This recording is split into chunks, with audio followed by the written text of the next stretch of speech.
এই যে মাছ কিনলাম, এই মাছ 230 টাকার মাছ হয়েছে, একদম ছোট ছোট মাছ হয়েছে। এখন আপনাদের বাদ বাকি ছবিটা দেখায়া, সিনারিটা দেখায়া, মাছের বাজার দেখা, আমি তো যাইতেই পারতাছি নি।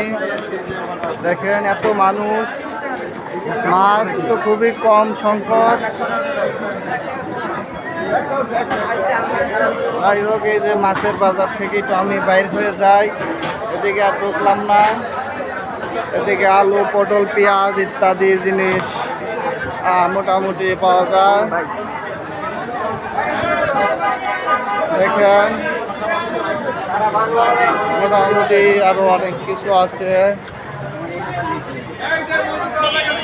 যাই হোক, এই ছিল আজকে বাজার সম্পর্কে আপনাদের বললাম।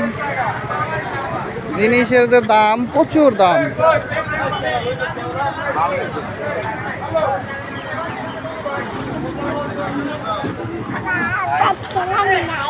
এখন গাড়িতে উঠলাম, চলে যাব। থ্যাংক ইউ, ধন্যবাদ।